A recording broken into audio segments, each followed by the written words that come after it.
Hi hello good morning ಎಲ್ರಿಗೂ ಶುಭ ಮಧ್ಯಾಹ್ನ. Already 12 o'clock and ಎಲ್ರಿಗೂ ಯುಗಾದಿ ಹಬ್ಬದ ಶುಭಾಶಯಗಳು.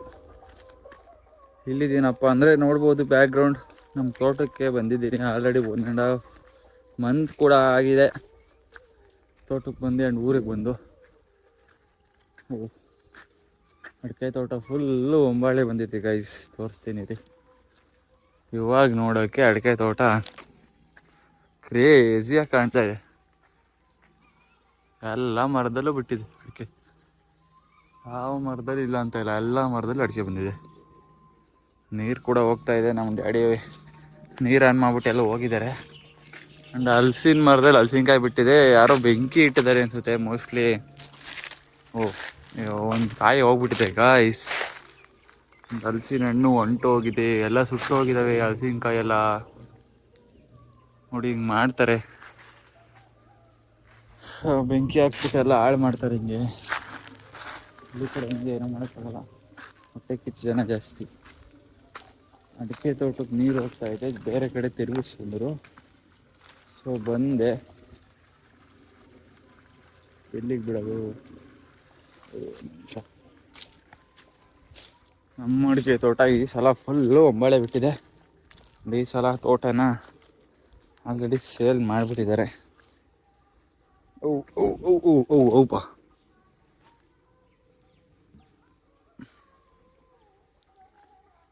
ಗೈಸ್, ಇವಾಗ ಒಂದು ಒಂಬಾಳೆನ ಓಪನ್ ಮಾಡ್ತೀನಿ, ಹೆಂಗೆ ಅದು ಅದಾಗದೇ ಬಿಟ್ಕೊಳುತ್ತೆ ಅಂತ. ಬಟ್ ಇವಾಗ ಬಿಡಿಸ್ತಾ ಇದ್ದೀನಿ ನಾನೇ ಅದನ್ನು ಬಲವಂತವಾಗಿ ಏನಿಲ್ಲ, ಆಲ್ರೆಡಿ ಬಂದಿದೆ. ಇನ್ನೇನು ಓಪನ್ ಆಗುತ್ತೆ ಇನ್ನು 1 or 2 days ಅಲ್ಲ. ಆ್ಯಂಡ್ ಇದು ಹತ್ರವಾಗಿದೆ, ಇದನ್ನು ತೆಗಿಯೇನಿರಿ, ಎಟ್ತಾ ಇಲ್ಲ.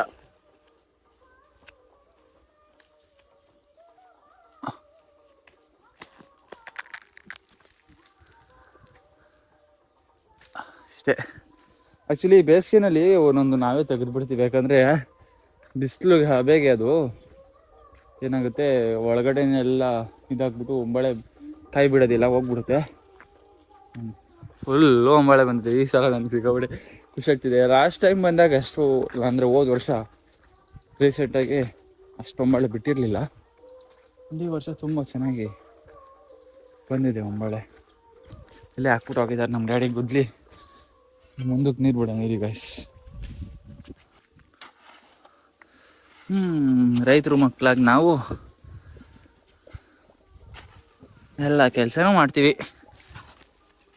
ಏನು ಬಿಲ್ಡಪ್ ಕೊಡ್ತಾ ಇದ್ದೀನಿ ಅಂತನಾ? ಹಂಗೇನಿಲ್ಲ, ನಮಗೆ ಇದೆಲ್ಲ ಒಂಥರ ಬ್ಯಾಕ್ ಬೋನ್. ತೋಟನೇ ಬ್ಯಾಕ್ ಬೋನ್ ನಮಗೆ. ಬೆಂಗಳೂರಲ್ಲೇ ಎಷ್ಟೇ ದುಡಿಬೋದು, ಇದನ್ನು ನಾವು ಬ್ಯಾಕ್ ಬೋನಾಗಿ ಇಟ್ಕೊಂಡೇ ಇರ್ತೀವಿ ಯಾವತ್ತೂ.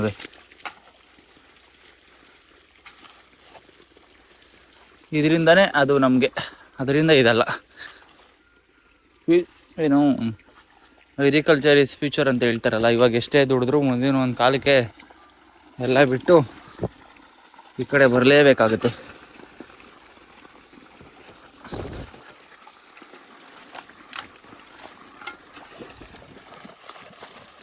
ನಮ್ಮ ಬೇಸಿಗೆನಲ್ಲಿ ನಮ್ಮ ಬೋರಲ್ಲಿ ಇಷ್ಟು ನೀರು ಬರುತ್ತೆ, ಪರವಾಗಿಲ್ಲ, ಸಾಕು. ಆ್ಯಂಡ್ ಈ ಬೇಸಿಗೆನಲ್ಲಿ ನಾವೇನು ಹಾಕಲ್ಲ ಗೈಸ್, ಬೇರೆ ಕಡೆ ಅಂದರೆ ಇನ್ನೊಂದು ವಾರ ಇದೆಯಲ್ಲ ಅಲ್ಲೇನು ಹಾಕೋದಿಲ್ಲ. ಯಾಕಂದರೆ ಅಡಿಕೆ ತೋಟಕ್ಕೆ ನೀರು ಫುಲ್ ಕಟ್ಟಬೇಕು ಅಂದ್ಬಿಟ್ಟು ಹಾಕೋದಿಲ್ಲ ಏನೂ. ಈ ಬೇಸಿಗೆಯಲ್ಲಿ ಅಡಿಕೆ ತೋಟಕ್ಕೆ ನೀರು ಬಿಟ್ಟರೆ ಸಾಕಾಗೈತಿ. ಇನ್ನು ಬೇರೆ ಹಾಕಿ ಅದರಲ್ಲಿ ದುಡ್ಡು ಮಾಡೋದು ಅಷ್ಟರಲ್ಲಿ ಐತೆ, ಸಾಕು. ಒಂದು ಒಳ್ಳೆ ತೋಟ ಕ್ರಿಯೇಟ್ ಮಾಡಿದ್ದೀವಿ, ಅಡಿಕೆ ತೋಟ ಒಂದು ಕಡೆ, ಆ್ಯಂಡ್ ಇನ್ನೊಂದು ಕಡೆ ಅಲ್ಲಿ ತೆಂಗಿನ ತೋಟ ಅದು ಕ್ರಿಯೇಟ್ ಆಗ್ತಿದೆ. ಬೆಂಗಳೂರಿಂದ ಊರಿಗೆ ಬಂದರೆ ಒಂದು ನೆಮ್ಮದಿ ಇರ್ಬೇಕು ಗೈಸ್, ಚಿಲ್ ಮಾಡೋಕ್ಕೆ. ನೋಡಿ ಇಲ್ಲಿ ಸಿಗ್ತಾ ಇರೋ ಗಾಳಿ ಬೆಂಗಳೂರಲ್ಲಿ ಹುಡಿಕೊಂಡು ಹೋದ್ರೆ ಸಿಗಲ್ಲ. ಎಷ್ಟು ತಂಪಾಗಿದೆ ಗೊತ್ತಾ, ಹಬ್ಬ. ನೋಡಿ ಈ ಥರ ಎಲ್ಲ ಒಂದು ಸ್ವಲ್ಪ ಫ್ರೂಟ್ಸ್ ಹಾಕ್ಕೊಂಡು, ಇಲ್ಲೊಂದು ಹಣ್ಣಾಗಿದೆ ಪರಂಗಿಕಾಯಿ, ಫ್ರೂಟ್ಸ್ ಎಲ್ಲ ಹಾಕ್ಕೊಂಡು ಎಳ್ನೀರು ಕುಡ್ಕೊಂಡು ಒಂಥರ ಹಳ್ಳಿ ಜೀವನ crazy. This is Ugadi blog. ಕೆಳಗಡೆಗೆ ಜೋಳ ಹಾಕಿದ್ದಾರೆ ಆ್ಯಂಡ್ ಫುಲ್ಲು ತೋರಿಸ್ತೀನಿ ರೀ. ಇದ್ರಲ್ಲಿ ಹೆಂಗೆ ಬಿಟ್ಟದ ಒಂಬಳೆಯಿಂದ. ಅಯ್ಯಪ್ಪ, ಓ ಮೈ ಗಾಡ್, ಕಾಲು ಹೋಯ್ತು ಒಳಗಡೆ, ಸಗಣಿ ಒಳಗಡೆ ನೋಡಲಿಲ್ಲ. ಇದರಲ್ಲಿ ಚೆನ್ನಾಗಿ ಬಂದಿದೆ ಒಂಬಳೆ. ಹಾಂ, ಇಲ್ಲಿದೆ ನೋಡಿ. ಇನ್ನು ಇವಾಗ ಸ್ಟಾರ್ಟ್ ಆಗಿದೆ, ಒಂಬಳೆ ಬರ್ತಿಲ್ಲ. ಬಟ್ ಆಲ್ರೆಡಿ ಸೇಲ್ ಆಗಿಬಿಟ್ಟಿದೆ ಫುಲ್ ತೋಟನೇ. ನಮ್ಮ ಕಡೆ ಎಲ್ಲ ಫುಲ್ ತೋಟನೇ ತೊಗೊಬಿಡ್ತಾರೆ.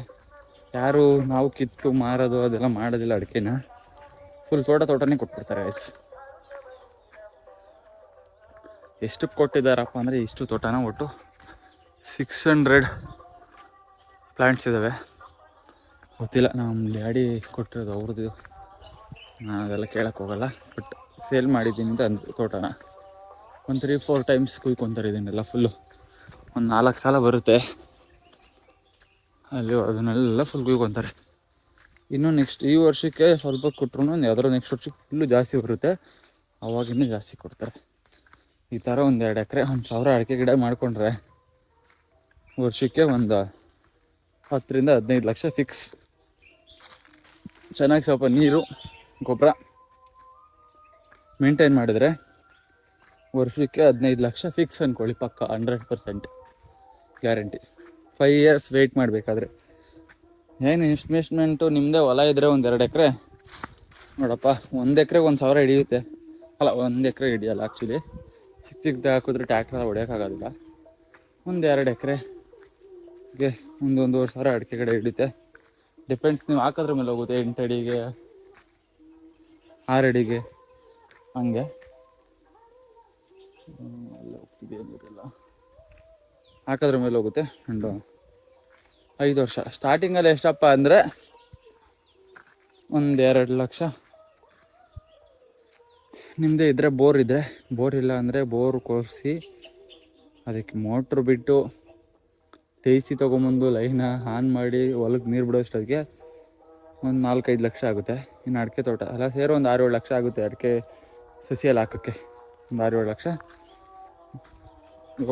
7 ಲಕ್ಷ ಇನ್ವೆಸ್ಟ್ಮೆಂಟ್ ಮಾಡಿ ವರ್ಷಕ್ಕೆ ಎಕ್ಸ್ಟ್ರಾ ತಿರ್ಗಾ ಒಂದು ಅಲ್ಲಿಗೆ ಒಂದು 50,000 1 ಲಕ್ಷ ಖರ್ಚು ಬರುತ್ತೆ. 5 ವರ್ಷ ವೆಯ್ಟ್ ಮಾಡಿದ್ರೆ 15 ಲಕ್ಷ ವರ್ಷಕ್ಕೆ ನಮ್ದಲ್ಲ ಅಂತ ಗೊತ್ತಾ ಇರುತ್ತೆ ಆರಾಮಾಗಿ. ಮತ್ತು ತೋಟ ಆಗಿರುತ್ತೆ, ನೆಮ್ಮದಿ ಜೀವನ ಒಂಥರ ಮಸ್ತ್ ಬಿಡಿ ವಯಸ್ಸು, ಒಂಥರ ಲೈಫೇ ಮಸ್ತು. ಹಳ್ಳಿ ಕಡೆ ತುಂಬ ಚೆನ್ನಾಗಿರುತ್ತೆ. ಈ ಕಡೆ ನೀರೇ ಹೋಗ್ತಾ ಇಲ್ಲ.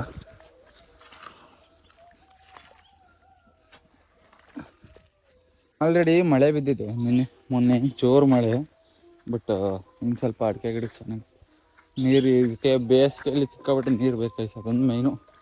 ನೀವೇನು ಮಾಡ್ತೀರೋ ಬಿಡ್ತೀರೋ ಗೊತ್ತಿಲ್ಲ, ಗೊಬ್ಬರ ಹಾಕ್ತಿರೋ ಇಲ್ವೋ, ನೀರಿಲ್ಲ ಅಂದರೆ ಅಡಿಕೆ ಗಿಡ ಒಣಗೋಗ್ಬಿಡುತ್ತೆ. ತೆಂಗಿನ ಸಸಿ ಥರ ಅಲ್ಲ ಇದು.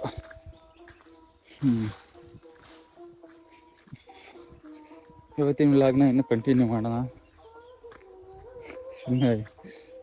Just Ugadi vlog. ನಾವು ಮನೆ ಹತ್ರ ಬೆಳಗ್ಗೆ ಬಂದಿದ್ದು. ಆ್ಯಕ್ಚುಲಿ ನೈಟ್ ಬರೋಣ ಅಂದ್ಕೊಂಡು ಪ್ಲ್ಯಾನ್ ಮಾಡಿಕೊಂಡೆ, ಮಳೆ ಬಂದ್ಬಿಡ್ತು, ಆಗಲಿಲ್ಲ. ಬೆಳಗ್ಗೆ ಒಂದು 6 o'clock ಎದ್ದು 7 o'clock ಬಂದೆ. ಹಸು ಎಲ್ಲ ಮೈ ತೊಳೆದು ಫುಲ್ಲು ನಾವು ಎಣ್ಣೆ ಹಚ್ಕೊಂಡು ಸ್ನಾನ ಮಾಡಿ ಒಬ್ಬಟ್ಟು ಮಾಡಿದ್ರು ಮನೇಲಿ ತಿಂದು ಹೊರಟಕ್ಕೆ ಹಂಗೆ ಸುಮ್ಮನೆ ಒಂದು ವಿಸಿಟ್. 1-1.5 ತಿಂಗಳಾಗಿತ್ತು ಗೈಸ್. ನಿಜವಾಗ್ಲೂ ಲಿಟ್ರಲಿ ನಂಗೆ ಟೈಮೇ ಸಿಕ್ಕಿರಲಿಲ್ಲ. ನಾನೇನೋ ಬರ್ತೀನೋ ಇಲ್ವೋ ಅಂತ ನಮ್ಮ ಅಮ್ಮ ಹಿಂಸೆ ಇಟ್ಟರು. ಇರೋನು ಒಬ್ಬ ಮಗ, ಹಬ್ಬಕ್ಕೂ ಬರಲಿಲ್ಲ ಅಂದರೆ ಹೆಂಗೆ ಅಂತ ಅಷ್ಟು ಸ್ವಲ್ಪ ಬ್ಯುಸಿ ಆಗಿಬಿಟ್ಟಿದ್ದೀನಿ ಲೈಫಲ್ಲಿ. ಬಿಲ್ಡಪ್ ಅಂತೂ ಕೊಡ್ತಾಯಿಲ್ಲ, ಇರೋದನ್ನೇ ಹೇಳ್ತಾಯಿದ್ದೀನಿ. ಅನ್ಕೋದು ಏನಪ್ಪ ಈ ಥರ ಅಂತ. ಹಂಗೆ ಇಲ್ಲ ಗೈಸ್, ಲೈಫಲ್ಲಿ ಬ್ಯುಸಿ ಆಗಬೇಕು. ಆವಾಗಲೇ ಯಾವುದೂ ತಲೆಗೆ ಬರೋದಿಲ್ಲ. ಸುಮ್ಮನೆ ಎಲ್ಲನೂ ತಲೆಗೆ ಹಾಕ್ಕೊಂಡು ಅವ್ರ ಬಗ್ಗೆ ಇವ್ರ ಬಗ್ಗೆ ಯೋಚನೆ ಮಾಡೋದಕ್ಕಿಂತ ಲೈಫಲ್ಲಿ ಏನೋ ಸ್ವಲ್ಪ ಮನಿ ಮೇಕಿಂಗ್ ಸ್ವಲ್ಪ ತಲೆ ಉಪಯೋಗಿಸಿದ್ರೆ ಲೈಫಲ್ಲಿ ಸೆಟ್ಲ್ ಆಗ್ತೀವಿ. ಅವ್ರ ಬಗ್ಗೆ ಯೋಚನೆ ಮಾಡ್ಕೊಂಡು ಅದು ಇದು ಅಂದ್ಕೊಂಡು ಕೂತ್ಕೊಂಡ್ರೆ ಲೈಫಲ್ಲಿ ಸೆಟ್ಲ್ ಆಗೋಲ್ಲ. ಸಿಕ್ಕಾಪಟ್ಟೆ ಸಾಲಗಳು ಮಾಡ್ಕೊಳ್ಬೇಕು. ಆಮೇಲೆ ನೆಮ್ಮದಿ ಇರೋಲ್ಲ ಜೀವನ. ಅದಕ್ಕೆ ಫಸ್ಟು ನೆಮ್ಮದಿ ಜೀವನ ಹುಡ್ಕೊಂಡು ಅವ್ರ ಬಗ್ಗೆ ತಲೆ ಕೆಡಿಸ್ಕೊಳ್ಳೋದು ಬೇಡ. ಲವ್ ಅದು ಇದು ಅಂತಲ್ಲ.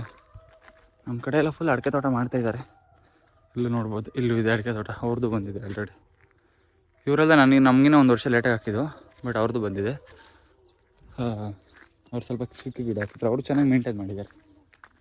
ಆದರೂ ಸಿಕ್ಕಾಬಟ್ಟೆ ಬಿಸಿಲು ಗಾಯ್ಸ್, ಒಂದು 32 ಡಿಗ್ರಿ ಸೆಲ್ಸಿಯಸ್ ಇದೆ ಅನಿಸುತ್ತೆ ಬಿಸಿಲು ಮಾತ್ರ. ಆ ರೇಂಜಿಗೆ ಟೆಂಪ್ರೇಚರ್ ಹೊಡಿತಾ ಇದೆ ಇಲ್ಲಿ. ಯಪ್ಪ, ಮನೆಗೆ ಹೋಗಿ ಸ್ವಲ್ಪ ರೆಸ್ಟ್ ಮಾಡಿ ನೋಡೋಣ. ಆದರೆ ಈವ್ನಿಂಗ್ ಹೋಗಬೇಕು, ನಾಳೆ ಕೆಲಸ ಇದೆ. ಬಿಸ್ನೆಸ್ ಎಲ್ಲ ಕಂಪ್ಲೀಟ್ ಮಾಡಬೇಕಲ್ಲ ಗೈಸ್, ಏನಾದರೂ ಒಂದು ಮಾಡಲೇಬೇಕು. ಸೊ ಇವತ್ತಿನ ವ್ಲಾಗ್ನ ಅದೇ ಇನ್ನು ಕಂಟಿನ್ಯೂ ಮಾಡ್ತೀನಿ, ಇಲ್ಲಾಂದರೆ ಇಲ್ಲಿಗೆ ಮುಗಿಸ್ತೀನಿ. ಸೊ ನೋಡುವ.